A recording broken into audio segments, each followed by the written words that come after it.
Apreciados estudiantes, espero se encuentren muy bien.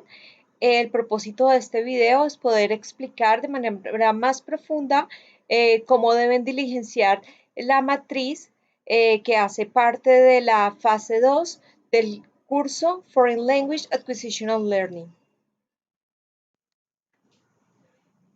Para la fase 2 del curso, en lo correspondiente a la etapa 4 de esta actividad, es importante que ustedes tengan en cuenta que deben identificar al menos 3 individuos.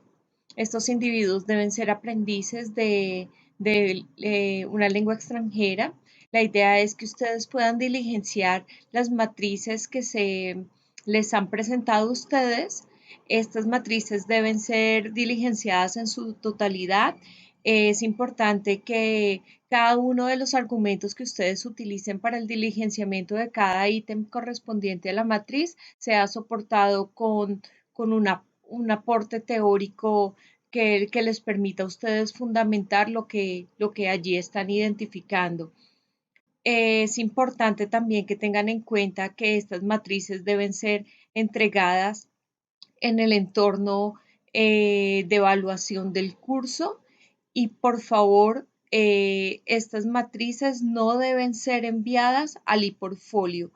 Es importante que tengan en cuenta esto, por favor, incluir las referencias bibliográficas que ustedes utilicen siguiendo las normas APA vigentes.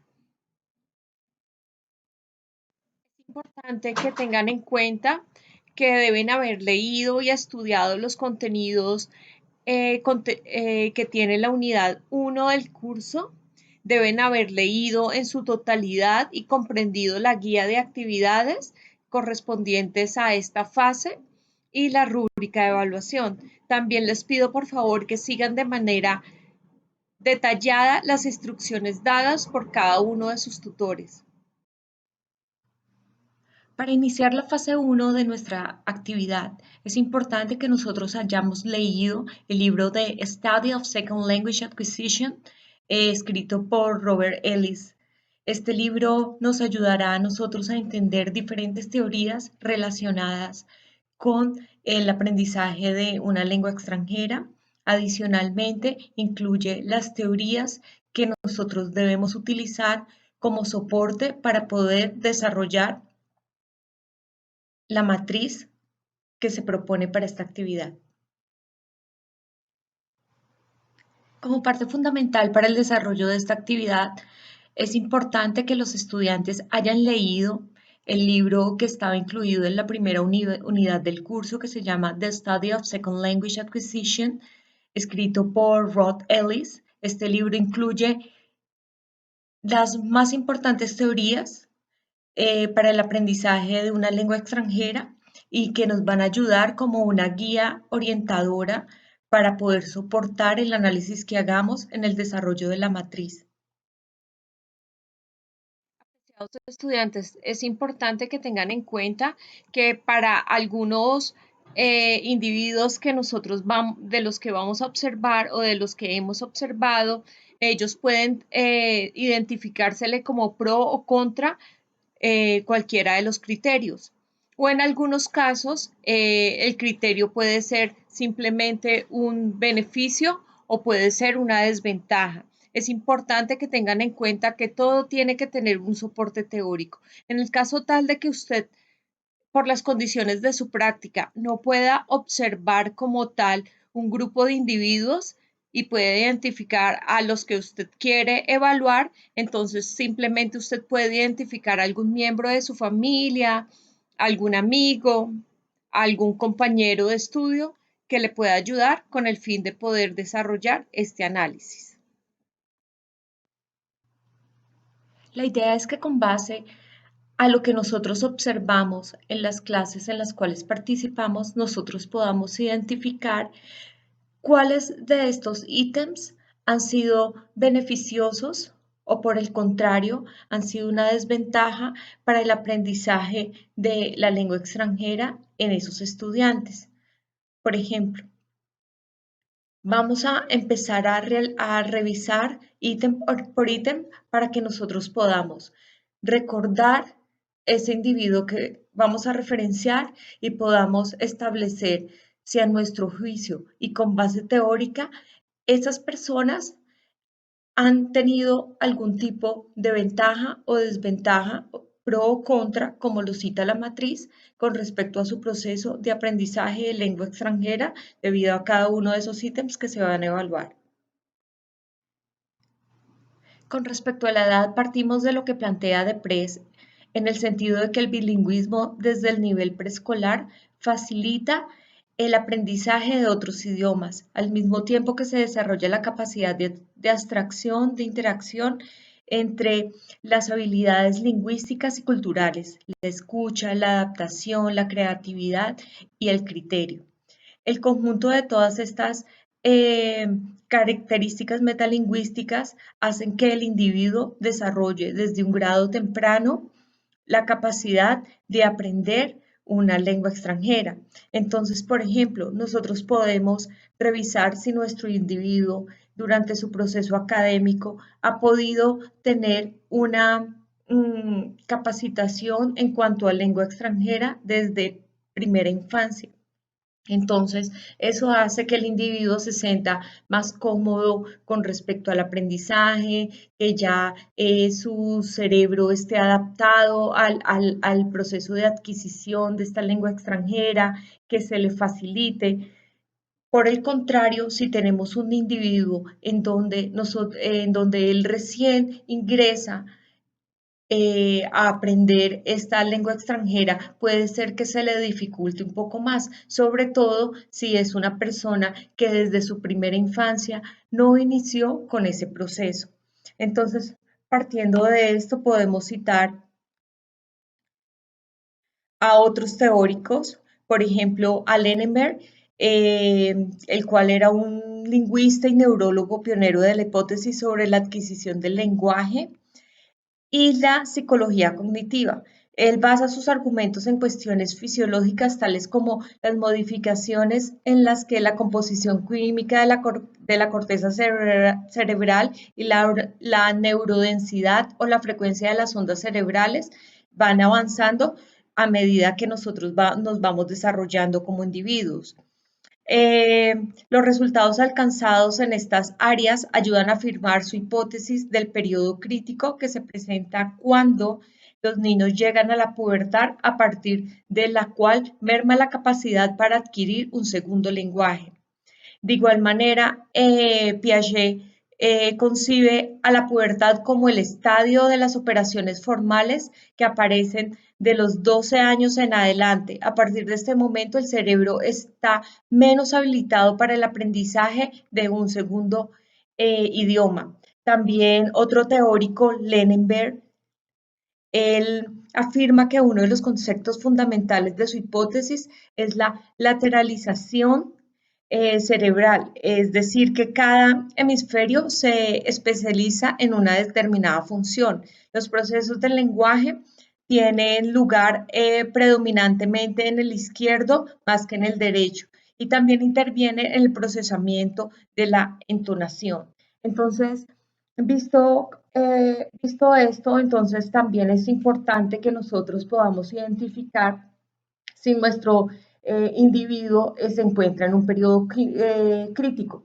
El critical period habla acerca de lo que yo les comentaba hace un momento, en donde se supone que llegamos a cierta fase de nuestra edad. Los teóricos hablan de los 12 años en donde nuestro cerebro va perdiendo flexibilidad y por ese motivo el proceso de adquisición de conocimiento no se da de la misma forma que se daba a edad más temprana. Entonces es importante que nosotros podamos revisar eso y que nos apoyemos con la teoría para poder hacer el análisis en cuanto a los pros y los contras de nuestros individuos. Con respecto a este ítem, la influencia del ambiente en el proceso de adquisición, podemos citar a Vygotsky. Él habla de que la adquisición y perfeccionamiento de la lengua materna del niño le ayuda a aprender el idioma inglés porque no interfiere en este proceso. Cuando las dos lenguas, la primera o materna y la segunda, tienen valores afectivos, culturales y sociales, los niños construyen su aprendizaje y desarrollo de habilidades de comprensión en su diario vivir, en el aula o en el entorno en donde ellos estén, donde ellos interactúen o intercambien experiencias y juicios. La determinación del desarrollo cognitivo, según Vygotsky, proviene de la relación entre el estudiante y su pensamiento. Entonces, aquí es importante que nosotros tengamos en cuenta cómo Vygotsky nos dice que el proceso de adquisición del conocimiento está 100% ligado al ambiente en que nosotros nos encontremos. Entonces, por ejemplo, si el niño, el individuo o la persona a la que ustedes están analizando está en un ambiente en donde realmente le ayuden para que pueda aprender de una mejor manera el idioma inglés, por ejemplo. Hay casas en las que los padres de familia incentivan y promueven el aprendizaje. Entonces, cuando están jugando con los niños, tratan de enseñarles palabras nuevas o tratan de promover que ellos se aprendan los colores en inglés, compran juegos que incluyan este idioma y eso hace que los niños se les facilite el proceso de aprendizaje. O por el contrario, una persona en donde no está para nada inmersa en un ambiente en donde se le esté promoviendo el aprendizaje del inglés y solamente pasa en el aula. O puede ser también que en el aula estén intentando que el estudiante aprenda inglés, pero solamente hablan español con el fin de que la persona lo aprenda. Con respecto a la contribución cognitiva, hay muchos autores que hablan acerca del tema. Por ejemplo, tenemos a Lindström, y él argumenta que una de las principales capacidades que tenemos los seres humanos para comunicarnos es el lenguaje. Su desarrollo implica un proceso complicado que involucra esencialmente los sentidos de la vista y el oído. Las nuevas teorías lingüísticas para la enseñanza del idioma inglés a temprana edad están retomando la conciencia fonológica, phonological awareness, como una herramienta que abona primero a los conocimientos de los docentes y luego el proceso de enseñanza y aprendizaje de la lectoescritura en la adquisición de otra lengua. La conciencia fonológica se define como la habilidad que posibilita a los niños a reconocer, identificar, deslindar, manipular deliberadamente y actuar con los sonidos y fonemas que componen las palabras. Los niños no la adquieren de una forma espontánea. Esta debe aprenderse y su desarrollo resulta imprescindible en el proceso de adquisición de un nuevo conocimiento. Por otra parte, también tenemos a teóricos como Jones que sostienen que la conciencia de los sonidos que forman las palabras coayudan al acercamiento espontáneo del niño a la escritura. Cuando éste encuentra la manera de graficar un sonido y reconocer la grafía normal, puede de manera autónoma escribir otras palabras. Cabe mencionar que el lenguaje de un niño se consolida hasta los 5 años de edad, por lo que los docentes debemos respetar este proceso. Entonces, hay muchísimos otros teóricos que hablan con respecto a eso, pero cómo el desarrollo cognitivo propicia el aprendizaje de esta lengua extranjera. También lo tenemos que tomar desde el punto de vista cuando estamos hablando de adultos, ¿cierto? Cómo los adultos, ya que conocen su idioma nativo, ya que se supone que saben escribir, que saben leer en su idioma nativo, cómo se desarrolla su proceso de aprendizaje de la lengua extranjera en el caso tal de que nosotros tengamos individuos que sean adultos para desarrollar este análisis. ¿De qué habla la teoría de interlengua? La teoría de interlengua se construyó sobre los mismos principios mentalistas que explican la adquisición del lenguaje nativo. el énfasis sobre la formación y la verificación de hipótesis y procesos internos, así como la noción del proceso de aprendizaje que implica sucesivas reestructuraciones progresivas del sistema interno. Para explicar cómo el niño aprende su lengua nativa, le van construyendo, desarrollando una serie de procesos que, que hacen que se cree una serie de hipótesis de prueba. Según esta teoría, el niño va formando hipótesis a propósito de las transformaciones necesarias para convertir el conocimiento innato que tiene de unos principios gramaticales universales presentes en todas las lenguas, en las formas superficiales propicias de la lengua que está aprendiendo. Esto provoca y conlleva la formulación, verificación y modificación de hipótesis hasta llegar a adquirir un modelo lingüístico como adulto. Esto es una teoría que ha manejado un teórico que se llama McNeil y es una teoría en donde realmente lo que habla es que el proceso de aprendizaje de la lengua nativa y cómo fue efectivo o desastroso, también puede llevar a que nosotros de esa misma manera aprendamos de manera significativa o no tan significativa una lengua extranjera. Es importante que nosotros tengamos en cuenta eso porque en esta teoría básicamente lo que se trata es que el principio de lo que nosotros ya conocemos como nuestra lengua nativa va a ser el fundamento principal para que nosotros construyamos el aprendizaje de un segundo idioma, de una lengua extranjera. De acuerdo con esta teoría, el aprendiz de una segunda lengua o de una lengua extranjera formula también de forma consciente o inconsciente hipótesis sobre las reglas de su lengua extranjera con el fin de confirmarlas o abandonarlas. En este último caso, sustituir por hipótesis nuevas. Dos son las posiciones sostenidas por los autores respecto a la base de que parten que el aprendiz está en un proceso de construcción de hipótesis. Por ejemplo, para Bird y Duley, los aprendices parten de una gramática innata, al igual que el niño pequeño, con lo que va construyendo el sistema interlingüístico. Para otros como Nemster, el punto de partida es la lengua nativa que se va sustituyendo gradualmente con características de la lengua extranjera. La mayoría de los teóricos hoy en día asumen la hipótesis de que hay una recreación continua y que el idioma nativo se ve 100% incluido en el proceso de aprendizaje de la lengua extranjera.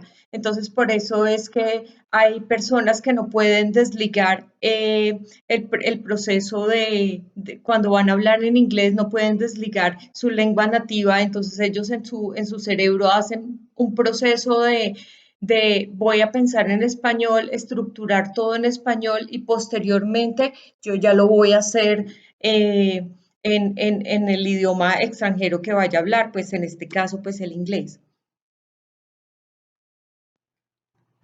Con respecto al concepto de aptitud, se corresponde con una noción que cuando abordamos el ejercicio de un programa de aprendizaje específico debe atribuirse al individuo poseedor de una condición activa que le permite aprender, siempre que esté motivado y que tenga la posibilidad de hacerlo.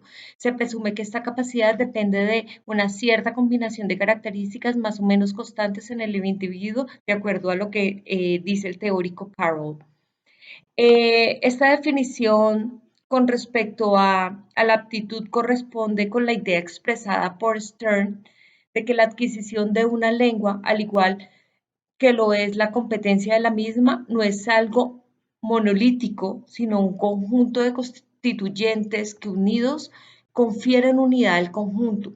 De igual modo, la pluralidad del término características constantes expresado por Carroll sugiere que la actitud es multidimensional. Carroll también propuso 4 habilidades independientes para determinar la actitud para la adquisición de una lengua extranjera. Y posteriormente, otro teórico que se llama Skehan lo eh, re, como que reconstruye todo lo que él ya había dicho con respecto a esto. Entonces, él habla La habilidad para codificar la fonética es una habilidad para identificar sonidos distintos, para establecer asociaciones entre estos sonidos y los símbolos que les representan y para retener tales asociaciones. También tenemos la sensibilidad gramatical, que es la habilidad para reconocer las funciones gramaticales, la habilidad para aprender una lengua inductivamente, la habilidad para inferir o deducir las reglas, la relación entre la capacidad y el aprendizaje lingüístico, la habilidad para manejar material descontextualizado.